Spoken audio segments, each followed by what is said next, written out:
qui nous réunit, enfin, était plus que nécessaire. Le constat est le même. Depuis ces 5 dernières années, les transactions financières basées sur le mobile ont évolué de manière considérable. Cette croissance marque pour notre pays un tournant majeur pour l'inclusion financière et sociale de la population, permettant ainsi aux non-bancarisés, au sens strict du terme, de pouvoir aussi réellement disposer de services financiers digitaux. En effet, les solutions digitales des opérateurs bancaires et non bancaires permettent aujourd'hui à des millions de Sénégalais, usagers représentant une écrasante majorité de la population sénégalaise, d'effectuer des transactions financières à partir de leur téléphone mobile grâce à des applications innovantes. Ce haut niveau d'utilisation doit nous amener à veiller sur un paramètre qui me paraît très important, la sécurité et la fiabilité des services proposés par les opérateurs. Il demeure plus que nécessaire, compte tenu du volume important des transactions enregistrées, des ambitions d'inclusion financière et sociale à réaliser dans la zone et des enjeux de sécurité, de veiller à ce que le facteur de la confiance soit renforcé à tous les niveaux. Vous me permettrez de prendre exemple sur Wave, qui, avec près de 12 milliards de volume de transactions enregistrés en 2022 au Sénégal, prend très au sérieux la sécurité et a mis en place tout un dispositif de surveillance, de traitement et de réponse qui a permis de maintenir le taux de fraude à 0,00056% des volumes. Ce taux de fraude, que l'on souhaite encore plus bas, combiné à un niveau d'utilisation que l'on souhaite encore plus haut, est le résultat de plusieurs facteurs. Notre plateforme technique certifiée ISO 27001, associée à un système robuste d'identification et de suivi des risques et à un programme d'amélioration continue, prenant en compte les obligations réglementaires et juridiques des différentes autorités, opère sous des exigences à haut standard de performance et de sécurité. Elle assure la gestion des transactions pour au moins 3 millions de clients par jour, avec une prise en charge diligente des réclamations et des requêtes, estimée à près de 9,5 millions annuellement par plus de 500 téléopérateurs. Wave est une entreprise proposant une technologie financière accessible à tous. Mais la question du risque demeure un pilier fondamental de nos opérations. Les enjeux du paysage financier dans son ensemble nous obligent à coopérer de manière collégiale afin de lutter efficacement contre les menaces et les risques existants. Oui. Nous nous réjouissons ce matin d'avoir été associés par les forces de défense et de sécurité, particulièrement la police et Wave, à une réflexion qui nous intéresse au premier point, eu égard à la centralité de la donnée. Parce que la rencontre d'aujourd'hui a pour objectif final de voir comment la donnée peut circuler en respectant le cadre réglementaire, les bonnes pratiques entre les opérateurs, les forces de défense et de sécurité, afin de rassurer les consommateurs, les citoyens et de permettre aux uns et aux autres de faire leur travail. Donc, en raison de cette centralité, la Commission de protection des données à caractère personnel a un rôle à jouer, un rôle de facilitateur, mais un rôle de garant aussi de la vie privée et des données à caractère personnel des citoyens.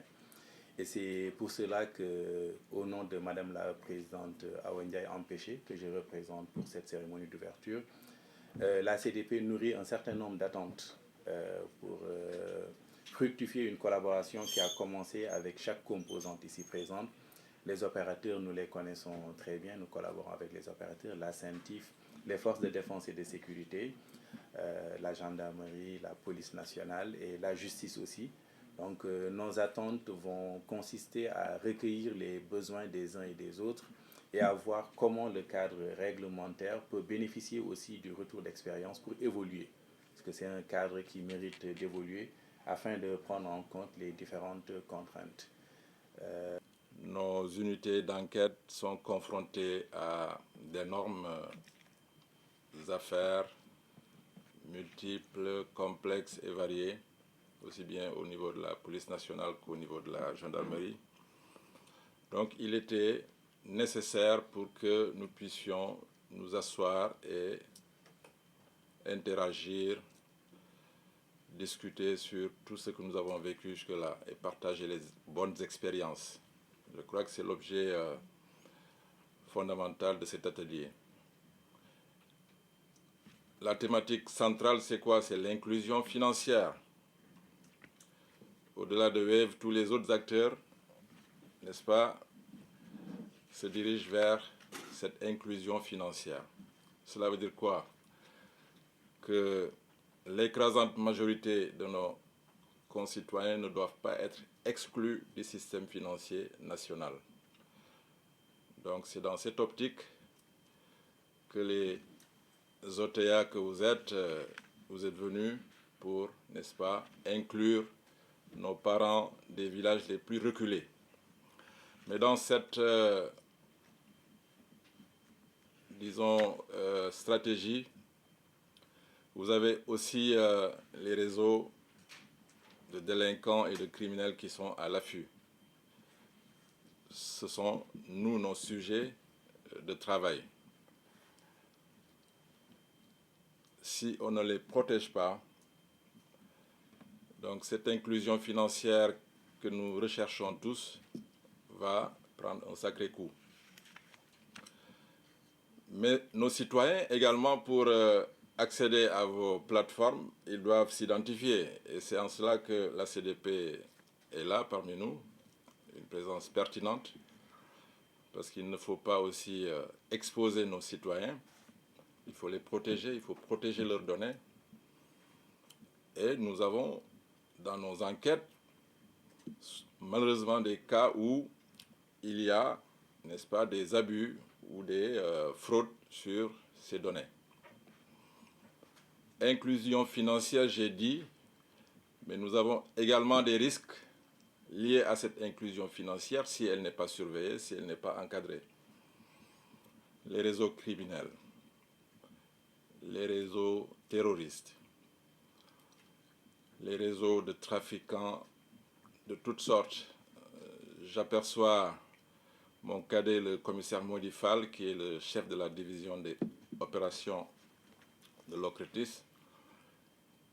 Donc, vous avez toute une chaîne de criminels qui peuvent s'organiser pour, n'est-ce pas, attaquer cette inclusion financière et la dévoyer et la dénaturer pour, n'est-ce pas, assouvir leur, n'est-ce pas, appétit criminel.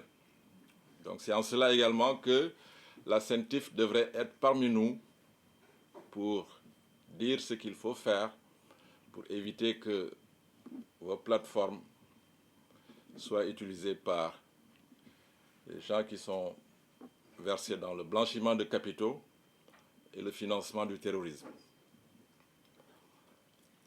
Tout cela aidant avec le cyberespace.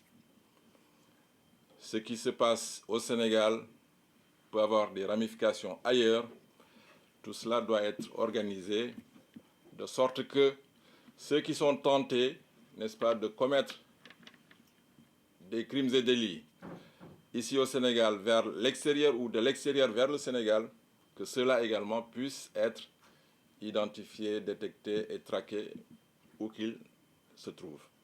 C'est en cela que la coopération internationale va jouer son rôle. Et à ce niveau, je remercie l'accompagnement de l'ambassade de France à travers la personne du commissaire général Arif Daoud, qui ne ménage aucun effort pour accompagner la division spéciale de cybersécurité, autant que la plateforme de la gendarmerie nationale, pour capaciter nos enquêteurs et pour faire face à tous les défis qui se présentent à eux. Cette coopération internationale, j'ai vu à travers l'agenda qu'il y aura une expérience qui va être projetée pour donner, n'est-ce pas, des idées à nos enquêteurs à travers les modèles Karin et Arin. Arin, j'avoue que le Sénégal fait partie du réseau Arin déjà, et nous sommes un membre très présent.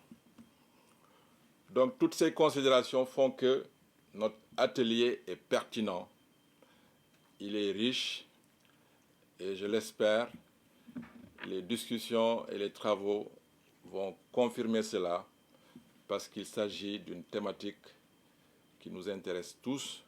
Chacun d'entre nous a un compte Wave, Orange, Free et autres. Nos vieilles personnes qui sont là-bas à l'arrière du pays également comptent sur nous pour qu'on puisse discuter ouvertement, franchement, pour les sécuriser et pour accompagner cette politique d'inclusion financière.